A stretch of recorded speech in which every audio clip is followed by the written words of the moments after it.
today. So we have people from all time zones. So I'd like to welcome you all.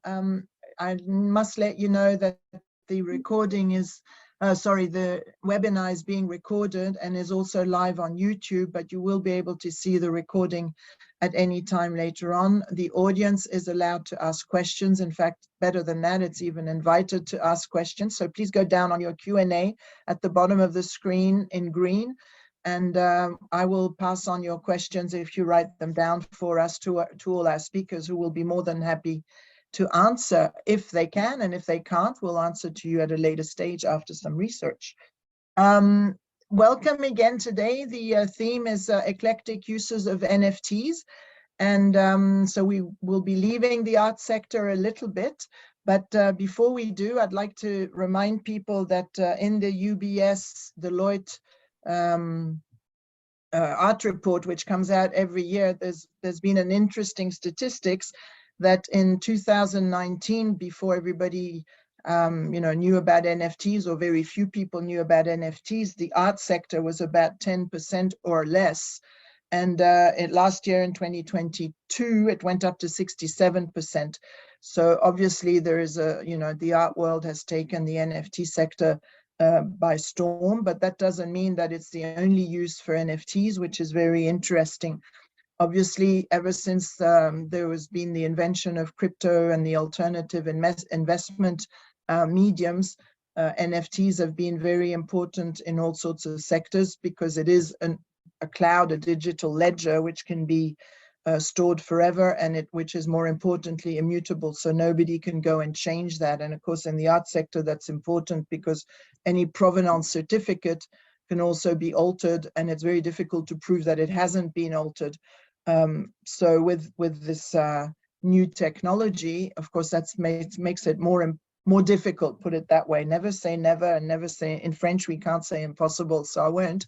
But it is a lot more secure and a lot more protected today.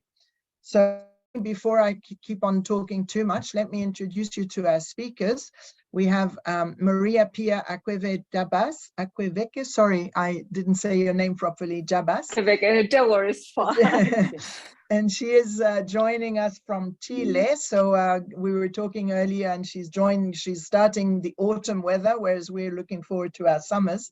But María Pia is very kindly accepted to join us. She's involved in finance as well as cryptocurrencies and investments, and as well as any new technologies. And she's explored all sorts of different alternatives and the uses also of artificial intelligence, and is in particular pushing the role of women in this technology, which it's true that the IT sector has been predominantly male, although now with the artists joining in and the musicians and jewelers and fashion, probably the women's sector is growing as well.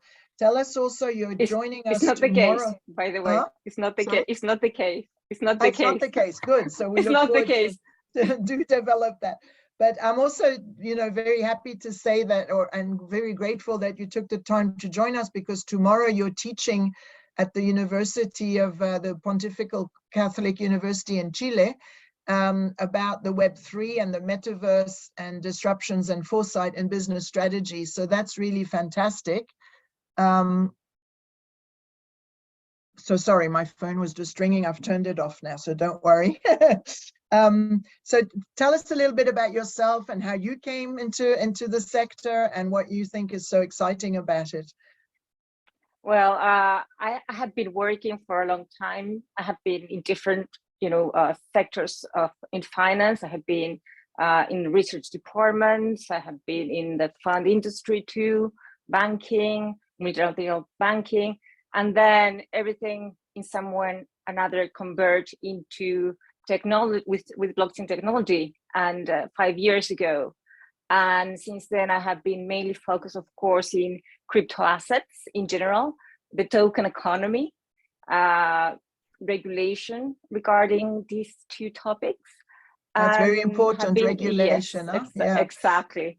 And I have been very lucky that I have been able to advise financial institutions of different countries and private and public, and at the same time to meet presidents. So it has been 5 years in this space. And as you mentioned, I'm super fan of fostering more women in the space. Actually, the finance and technology are two male sectors, and this has been also prevailed in the fintech industry and in the Web3 and the metaverse, including in NFTs. So exactly. So you don't. So it's sort of continuing in the same way. Yes, indeed. Actually, yes. Actually, women power needs to fight stronger. I agree. I agree. Well, actually, the last one of the last report of McKinsey showed this, that you can see just few female women in really important roles. Still are in second roles instead of being tiers of being CEOs. So we still have a long way to go, but not just in the space, because we still have things to improve in finance and in technology in general. Yeah. About this, I have been, of course, always support every single, I would say, campaign that promotes more women in leadership. I chair the 30% Club in Chile that promotes more women on boards of the listed companies. It's a global campaign that has presence in the main countries, and as members, they have Larry Fink, they have Adina Friedman, and all these, exactly. Yeah. And, the main tiers and CEOs worldwide in the United States, Canada, UK, Australia, and in the other almost 18 countries where we have presence. So that's where we develop. And also, I encourage always to name other women that are in the space. It's something that I have every time I have, I would say, a stage to speak about my story in the industry. I always mention at least 2 women, because I think it's the way that we have to show what we are doing and help ourselves it's the only way to really change the numbers, I would say. And I think it's important that you're in the, also talking to university students. I'm part of a program with EPFL, and this is in Lausanne and in Switzerland and in Geneva, and they've developed a robot called Robot Me, and we're teaching it AI now, and they made it very clear that they wanted as many women as men to actually take on a robot and work with it. So that's quite exciting. It hasn't started yet, but it's going through, I think, the education system to get the women in as well. We're happy that what research shows is that more diverse teams also are much open for creating better innovation that that in some way or another can reflect the reality of everyone. Lately I read the book of Ginny Rometty, the former CEO and chair of IBM, and she speaks about when they were developing face recognition, and the team was just, for instance, white. So the algorithm was not capable to detect, other skin color. So then, and also there's every time you see, this is much more wider. So you need more women, also because we are going through a period of time that is not just an upgrade, a technology upgrade. The 4th industrial revolution is much more alike what was I would say, the Renaissance. So we could say that we're a kind of digital Renaissance. So this convergence of technologies and science that is, is making that there's no limit between physical, digital, and even biological, because now you create biological, I would say, things, but with algorithms. So, and they reproduce themselves. So, and they're alive. So we need to have also more diverse and at least women leading at least, more women leading the process, and also the decision-making tables, because it's where the ethical and guidelines of those innovations are going to be, balanced. Exactly, balanced. Yeah. So we need to have, because it's the only way to also create then a society which has a much more wider view. And also, if you and also today in innovation, this you can see it very clear. For instance, that I would say the physiognomy of the crash test was not designed with the women, figure and weight, exactly, physiognomy. So that's why today women has a higher risk when there's a car crash, because the security was not designed for our physiognomy. And so those are very, very, I would say, concrete way to show why it's really important to have diverse teams and decision maker, a diverse people in the decision making tables. And of course, this is going to be much more important when we speak about algorithms.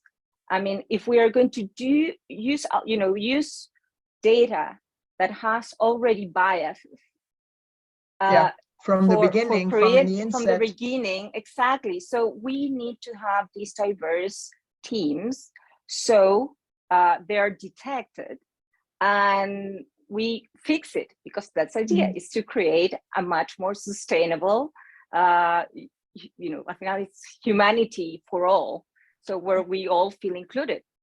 It's interesting. And also that you mentioned. Go on. Sorry. Yes. Go on. No, it was that, and also that's the reason why, for instance, for me, it's so super important to teach this Web3 and Metaverse course at the MBA of the Pontifical Catholic University.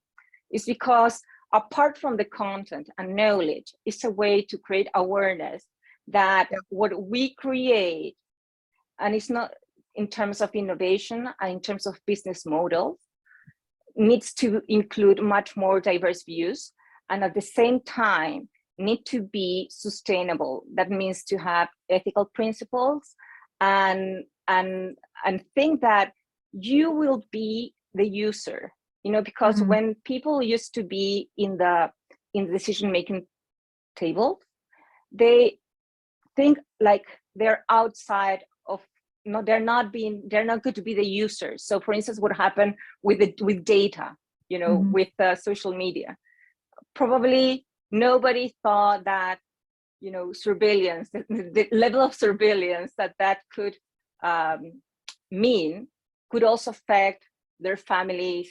And also that's why it's also a way to create awareness about the importance of meaningful innovation. I think you need to have a long-term vision, and most people didn't have it far enough. I'll take this opportunity to introduce another woman. Aviva, thank you very much for joining us. Welcome. You're joining us from Los Angeles, so it's early in the morning, so thank you again. And the idea today is to talk about the eclectic uses of NFTs. And I know that you're in the art world, but recently you've contacted me also about Better Worlds, which is an association or an organization running events throughout the world, and joining Maria Pia in that respect as well, of embettering the world and etc. as well, with your conferences, which are going from China to Europe to Venice, etc. And also you deal with jewelry and fashion, don't you? Yes. First of all, thank you so much. Please forgive me for being late.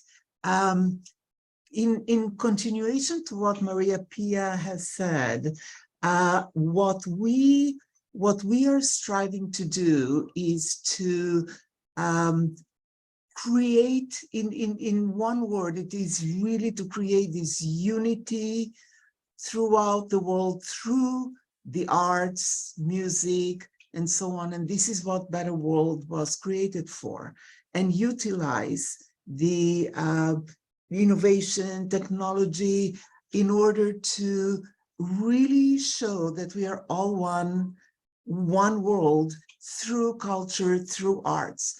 And so what we're doing, in additional to obviously the NFTs, but it is really to bring awareness of how we're really all one, no matter what. And when these tools are available to us, we can then go back and bring, for instance, indigenous arts, which were the basis for our culture today. Absolutely. Yes, when we look at, for instance, at cave painting or sounds that were used in ancient times, and we compare it to today, it is literally the same. One is interconnected with the other. And so when we have these technology available and ability to bring it as one, as a whole, to the world, I think that this is a very important tool, especially nowadays when everything is so divided and so on. We are really, the ability to use this, to unify, to see that we are all one is phenomenal.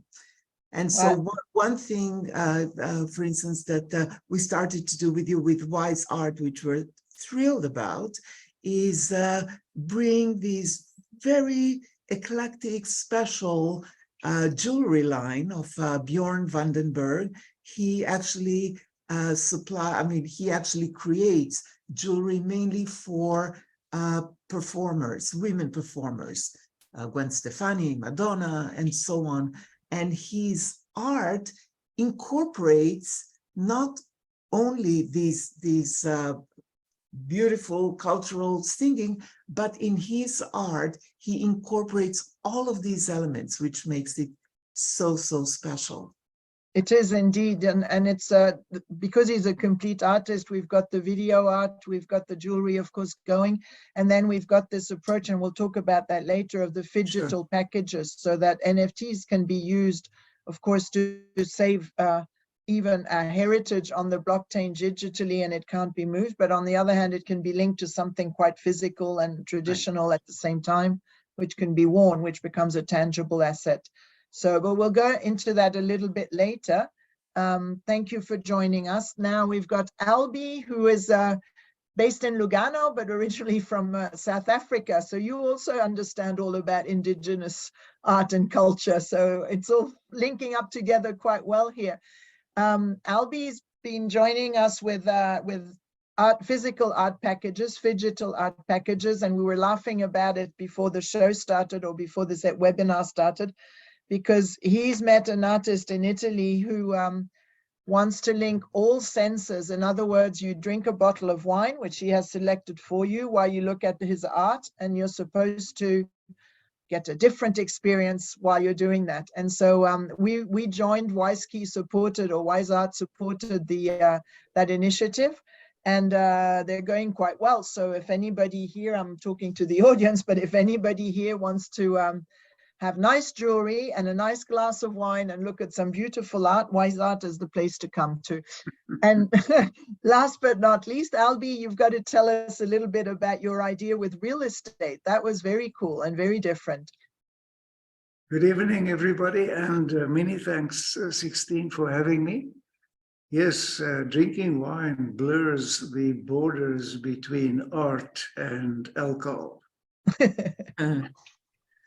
I've got a technical background, but I've been an art lover since the age of 5, which naturally led me to Sixtine.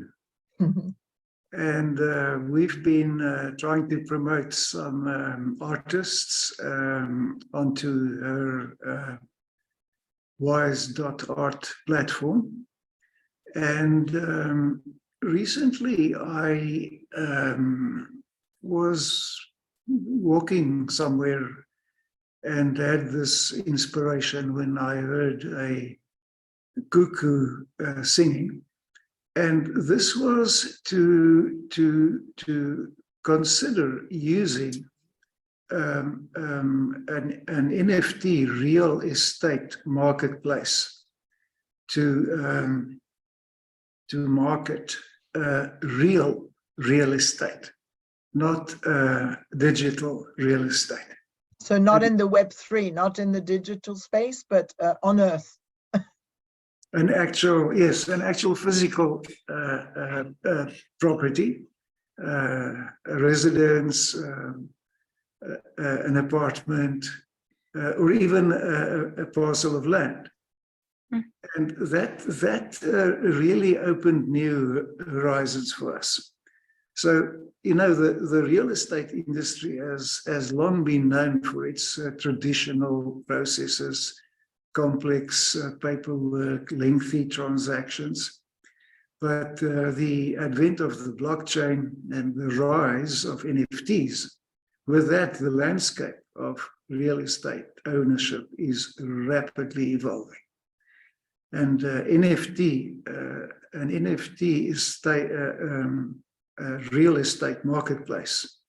These marketplaces are emerging as a revolutionary way to buy, sell, and trade physical properties, and offering unique benefits and opportunities for investors and property owners alike. So anybody can now invest in real estate with the tap of a finger. And you don't need to prove your eligibility to own a real estate asset by revealing your job, income, financial background, or credit score.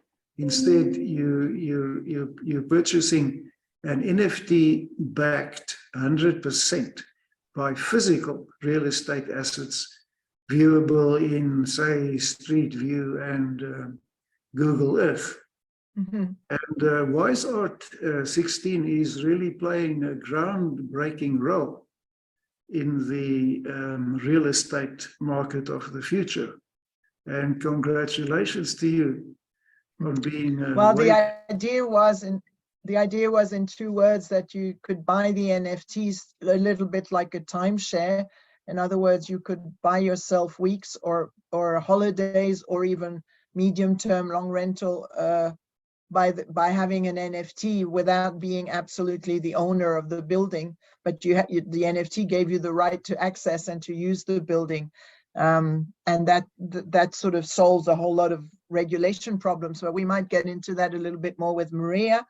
I'd like to bounce back with Maria as well about her example about the cars and the dummies that weren't, you know, the car crash test and the dummies that were not male or female, or rather more male. And I will write to Saab, they don't exist anymore, but I still remember that dummy going against the wall at 100 miles an hour. But all that to introduce Francis, who is actually deep immersed in the car industry. So tell us a little bit about CodeNect and how you came to use NFTs with the automobile industry. Yes, hi everybody. So I'm not a specialist of the crash test, you know. So it's a different use case. So yeah, at CodeNect we are developing a solution for tracking vehicle information as maintenance, repairs, accident reports, but also documents such as invoices. All the information is secured on the blockchain because we want to certify the history of the vehicle by avoiding any form of modification of the data, like the mileage, for example. But beyond that, this information is encapsulated in an NFT that represents the vehicle. So the NFT will be the digital twin of the vehicle. The NFT will be then transferred from owner to ensure the complete history of the vehicle from the first kilometer to its end of life. And we can then imagine the full power of this technology in terms of security and trust between all players in the automotive ecosystem, insurers, car manufacturers, car dealers, repairers, etc., starting with, of course, the user. So that's what we are doing in this with this technology.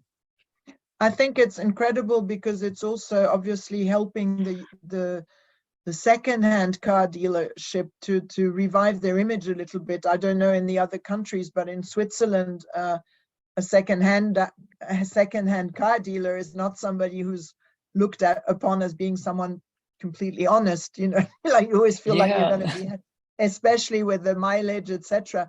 So that will you know, give them credibility, because if they can produce the NFT with all the history of that car since it left the factory, I mean, it's undisputable. Yeah, it concerns, of course, the car dealers, but as well the individuals, because when you buy a car to another individual, you have to trust him, because he often, you know, he doesn't have all the documents, because we lose some documents. Sometimes we scan the invoice and we forget where it's stored, so we cannot provide everything when we sell the car. So the only way to trust the seller is to trust him, and that's all. So we need this traceability. We need to buy a car in total confidence, and we don't have any solution for that at the moment. So yeah, and this is a problem, of course, here in France, in Switzerland, but in all the countries all over the world. So and especially when the car goes from one country to another, so we need more. We need more this traceability. I also think, and that's bringing us back to either jewelry or art in collectible cars. I mean, in old cars, it's very important as well. And of course, they're very expensive, most of them. The auctions are also worldwide. You'll have somebody maybe in Saudi Arabia buying a car in South Africa, for all I can, you know, for all intents and purposes. And trust is not there at the moment. I mean, that's the same in Absolutely. the art. Yeah. And the fact that you can certify everything will in a way will certify the value of the car. So the traceability helps for the certification of the value, and you cannot lie. You know, when the information is on the blockchain, it's here forever. You cannot modify anything, so you cannot lie, and it's very useful in trading cars, old cars, but usual cars as well. Yeah, I think as we're raising awareness, and as we said, and bringing in, you know, diversity, etc., in the industry, I think what's important is that to know that between 2020, let's say 2020, or the end of 2019. And I'm not sure, Francis, we met about 2021, at the end of 2021. Do you find that it has improved a lot, the awareness, that now people are more open and they understand it more, or at least they have questions? Yeah, of course, they have questions. I can say that the ecosystem understands. So, you know, when we talk with insurance companies or car manufacturers, they understand. They know how our solution can help their business. How we can bring a lot, you know, to the ecosystem. They all have interest in the blockchain space. They have sometimes many people working on the blockchain space in these companies. So yeah, they understand. But our goal now is to explain that to the end users, to the consumers. But we don't want to talk about, you know, blockchain, tokens, NFTs, and so on. We only want to talk about a mobile app, you know, that we all know. So store your data on the app. We automate the data, and that's all. And then when people will be ready, we'll say them, hey, you know, your car is an NFT. The data is on the blockchain, etc. So, but I think it's too early for the moment to talk about, you know, this technology to people. Yeah, it's interesting, and I agree with you that it's a bit early, but it's going very, very fast. And I'm very fascinated to hear that it's in finance, in education. It's definitely present in real estate as well. And with Aviva, we were talking with the jewelry that it's also a main means of communications. Like when we had Bjorn online the other day, it was for him, it was a marketing tool as well. Like, yes, it got all the security, the certification, the trust building for an object, but it's also a new major communication tool. Wouldn't you say, Aviva? Absolutely. Not only that, the fact that we had, that we made it a phygital collection, meaning people can have, there is a beautiful NFT that was created, but together with that, people can actually get the actual object. That makes it, that bridge between the digital and the physical, the ability to actually wear it, is very, very important. And yeah, definitely it is. That brings us back to, it's a real car, it's a real house, you know, on Google Earth, and it's a jewel that you can wear. Now, Maria Pia, you also sort of dealing with different commodities, and I know that you're teaching about also selling financial assets as investments, which are linked back to gold or stones or gems or other tangible assets. Is that right?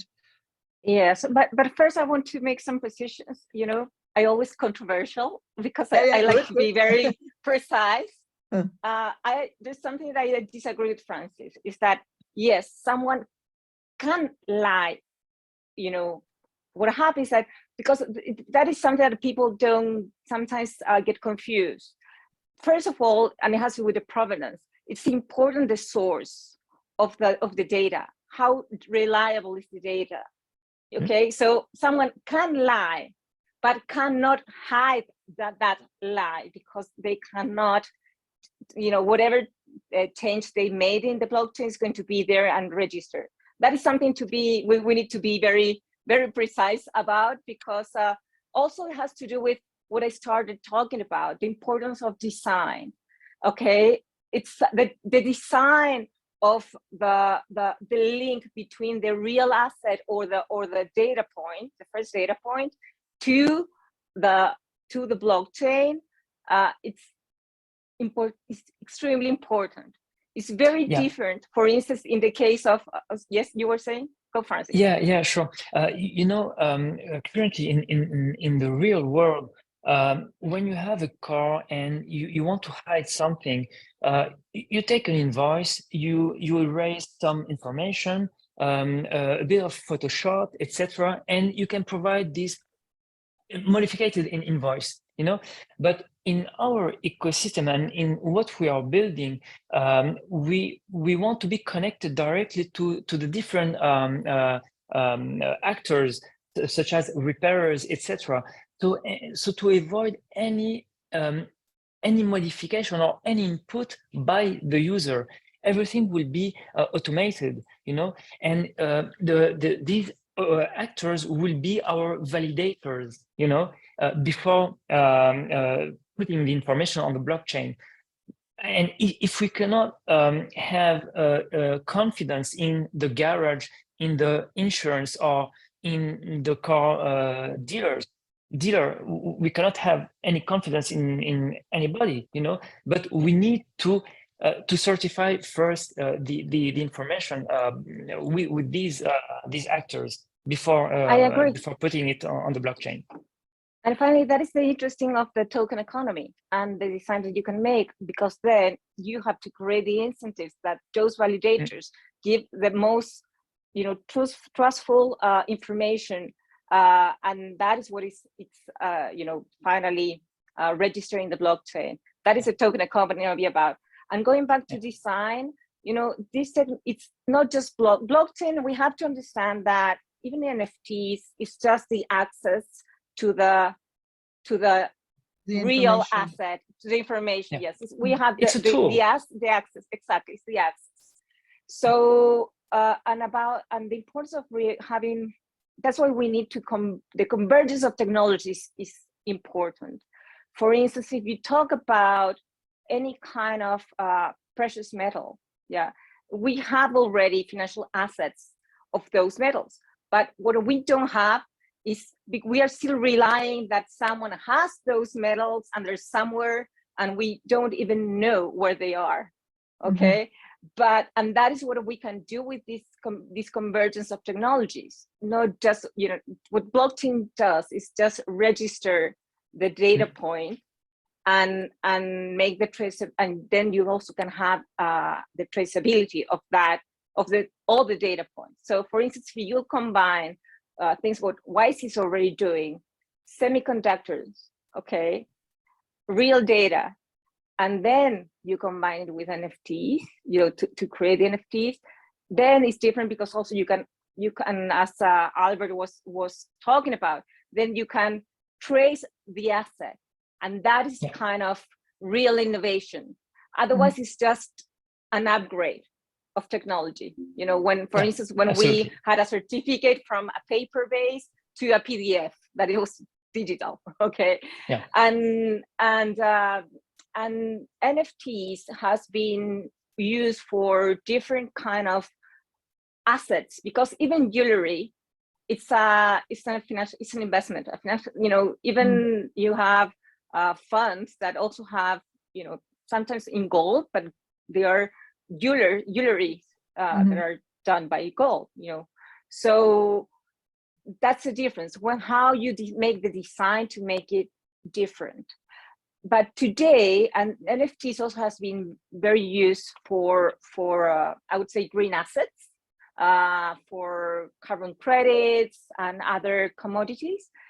But now, as regulation is evolving, we are going to have a much more, I would say, challenge, especially because now even NFTs are going to be regulated dependent on their nature, not in their, I would say, format. Okay. And that is important. And also what happened is going to be challenging and it's going to be at the same time interesting to see how the financial institutions will catalog the different kind of assets that will be considered in some way or another a financial assets. Imagine that even an art piece can have a different kind of classification depending on the design. If you have just a I would say an image or a video, and you're just selling that, probably it's not a problem because that is art, considered art. But if that piece of art, you split it in different kind of NFTs, that also could be like a fragmentation that we have to wait and see if that is, for instance, going to be cataloged as a fund. So those are the kind of situations that we are going to see how they evolve. As you know, recently in Europe has been approved the regulation for the European Union that also is going to set the standard to interact with the Swiss and the UK market. So, and then we will see how these NFTs that are not part of the regulation, but they will have to be analyzed in their nature, are going to be cataloged. So it's going to be, I know everything's going to be depending probably in terms of design. Yeah, I think with jewelry as well, and a lot of, you mentioned green before, but it's also ethical, like an NFT will be able to certify, and it'll be a complete disclaimer for the seller, the end user as well, but the seller to say that it's been controlled, and that, it wasn't small kids that were, I don't know, mining for the emeralds or things like that. The same in South Africa, they have a lot of that problem. And you mentioned, Aviva, the indigenous people as well. All that is going to be in the regulation when it actually is finalized. The only thing is it takes longer than what the industry is going. The governments are going much slower. The ministries of culture, the insurance companies, I'm sure, are a lot slower as well.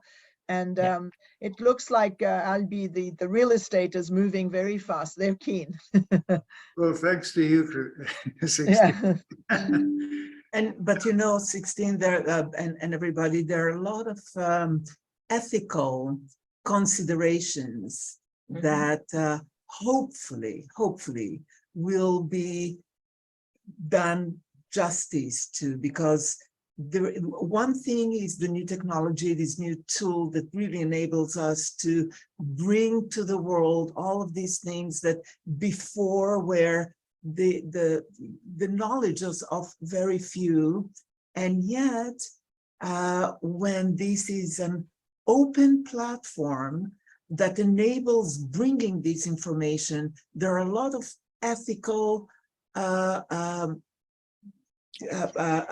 things that must be taken into consideration to keep the wholeness of what we're bringing in, not to cause division even into these This is something that we are really trying to discuss, to have conversations with, and really bring these aspects, this angle to whatever regulations are being put in place.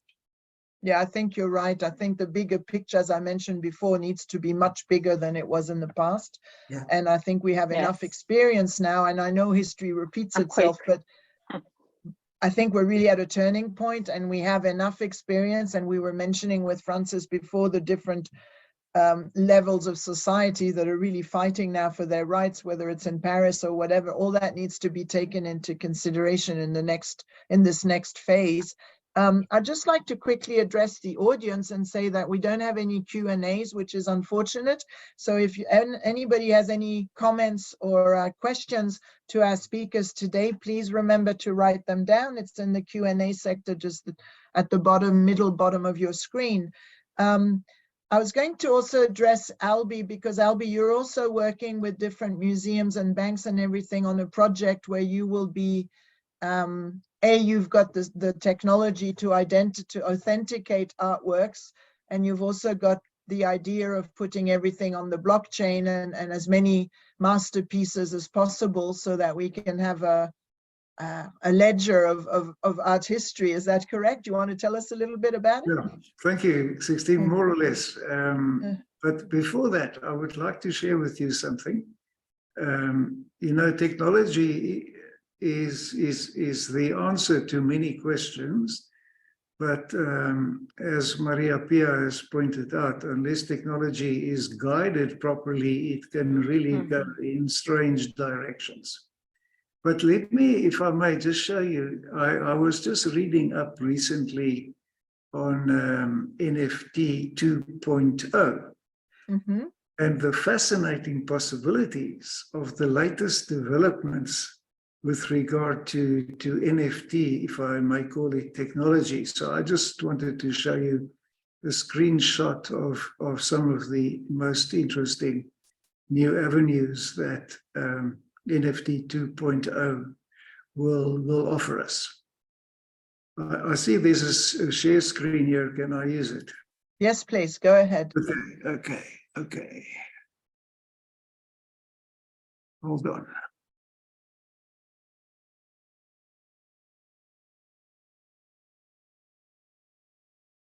Maybe while you do that, and I'll stop talking the minute it comes on, is that there was an interesting point, and that will be also to be discussed with Maria Pia. Perhaps I was in, as I said, in the south of France on the weekend, and I met a British banker who has clients and etc. and does their asset management.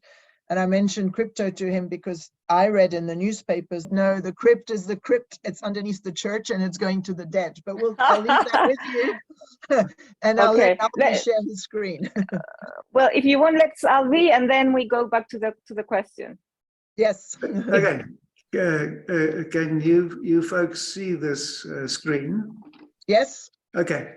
Now, NFT 2.0 offers a lot of enhancements and extensions to the NFT platform. or platforms that people are using. For example, you can now have an event lock.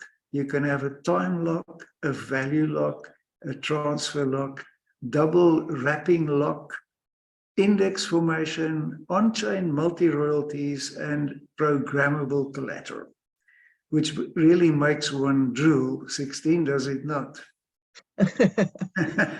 keep going. I'm I'm still taking it all in.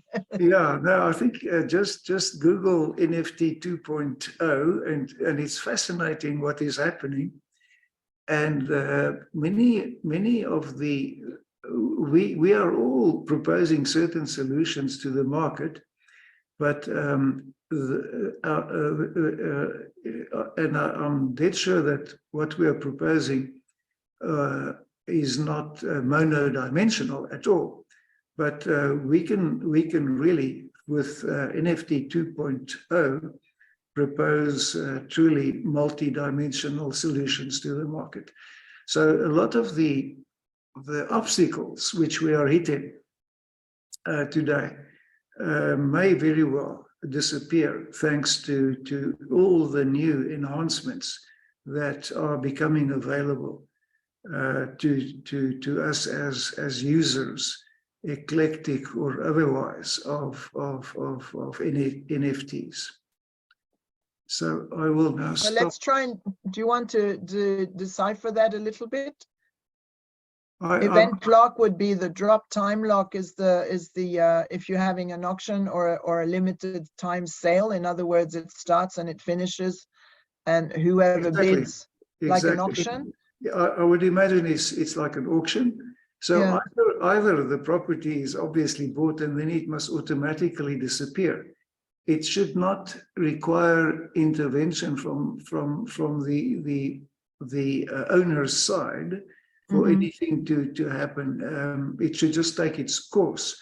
Time lock, once again, I would imagine has something to do with an auction, or whether a certain part of a timeshare has been sold. Value lock, very much again, I would imagine in the auctioning environment. Transfer lock, we know what that is. I'm not sure what a double wrapping lock is, but I'm going to investigate it. Index formation I love because in another activity, 16, which you've alluded to, we are in the process of creating something very ambitious, which is called the WISe.ART Index, which will be listed on the Zurich Stock Exchange as an independent yardstick to value art for balance sheet purposes. Very ambitious. Then moving on-chain multi-royalties sounds enticing to me. And then programmable collateral, I haven't got the foggiest what that is, but I can imagine that when you have real physical assets, that will come into the picture. Yeah, I think it's also with the carbon imprint, a lot of people are saying that this industry is very hungry in energy. But at the end of the day, I think when we look at even also coming from the banking sector, the energy it takes to transfer money today, normal money from one bank to another, when it has to, the SWIFT goes to, if it's dollars, to New York and then back to France or back to Switzerland. And I remember when I was doing my financial exams for my MBA, like somebody asked me in the oral exam, for those who know Geneva, going from one square where there's the Credit Suisse to the next square, which is like 200 meters down the road, which is UBS. Now they're one and the same, so it's easier, but in my day there were two. And they asked me, so how would I transfer $100,000 from there, from UBS to Credit Suisse? And the idea was that I say, well, I go to, the UBS corresponding bank in the States, which goes to the UBS corresponding to the Credit Suisse US correspondent, and then back to Geneva. And I just said, I put it all in a bag and I take the tram. I failed that question, but that's of course today it's also a lot of energy, and so I think the people who are telling us that you know, there's a big carbon imprint with all this new technology. They need to revise themselves a little bit, but there are also, and that's where the collateral comes in, I think, there are solutions to that, because you can, you know, tokenize trees, you can tokenize actions, charity, also philanthropy, etc. There's so many different applications to the NFT world, to raise funds, to do all sorts of things. So I think that's probably where the answers are for this sort of diagram. Yeah. What is fascinating is that the friction costs today. Your example now of transferring money, the friction costs can be quite high. Mm-hmm. And what we are dealing with here is going to reduce friction costs considerably. Yeah. In fact, massively. So that's why it is so exciting and fascinating. I'm afraid we don't have any questions, but I'm also looking at the time and we've got 9 minutes left. So normally what I usually ask everybody is to wrap it up and also think about the future generations. And we've already talked about integrating women, and we haven't mentioned skin color, or not too much, but we very well could. I just wanted to say as well that the three ladies, and we all, thanks to Kevin Costner and his movie, we all know now that the three ladies who solved the equation to send Apollo to the moon were three Black ladies. So, you know, kudos to them. But yeah, so what is each of you, your advice, your personal advice to young people today? I'll start with Aviva and the jewelry sector, or any sector you'd like to cover. Yes, the jewelry and obviously art. And I'm glad that Albert mentioned so many aspects, such as authenticating and in general, what I would say, you know, there is an African proverb that says, if you want to go fast, walk alone. If you want to go far, walk together.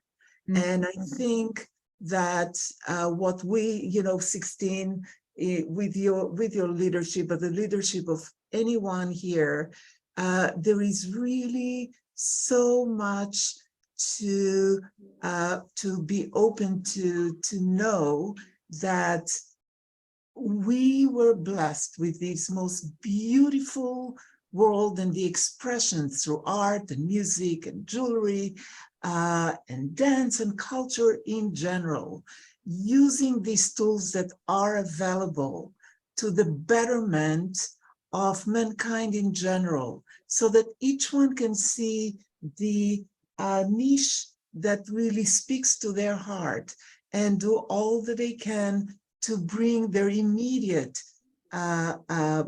friends and communities and in general global harmony together. This is really what is most important. Using these tools that are available to bring people together, to bring all of us in the world together, as opposed to creating divisions. So this is my message to the younger generations. Use these things with beauty, with joy and harmony to the betterment of the world. That sounds good. I'll keep my fingers crossed. Yes, what about you, Maria? What is your, in your education and in your courses, what do you finish off with?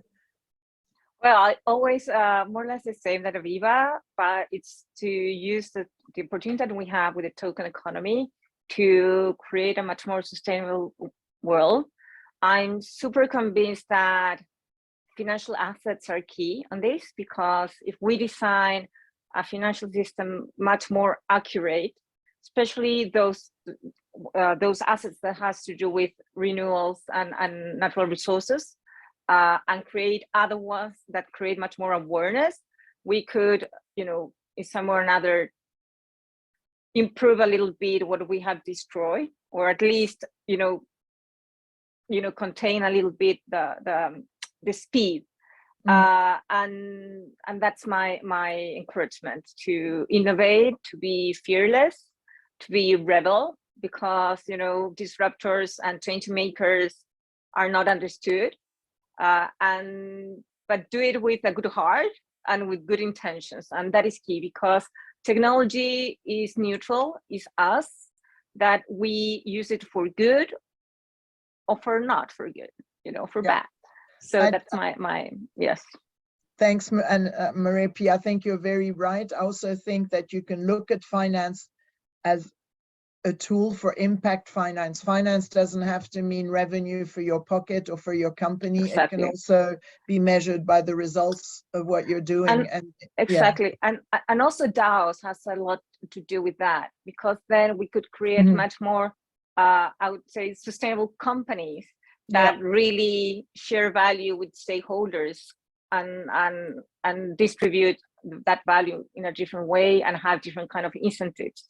I also think, and also I always remember when I watched the movie The Social Dilemma, where these practitioners said, when we started, we didn't have the intention to surveillance people, but we were, you know, these companies were so forced to bring revenues to the shareholders that we were, you know, these companies were just focused on creating revenues, and they forgot about the ethical line that is very you know, slightly. So that is something that I agree with you, Sixtine.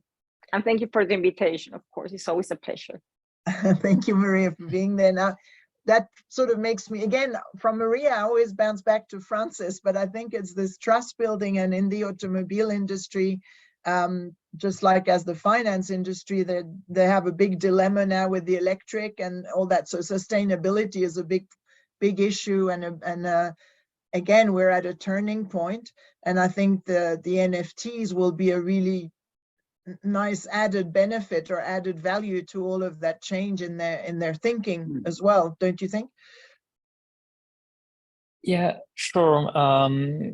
Well, what I would recommend to the younger generations and to the not so young, because everyone is concerned, is not to be frightened by this new technological era.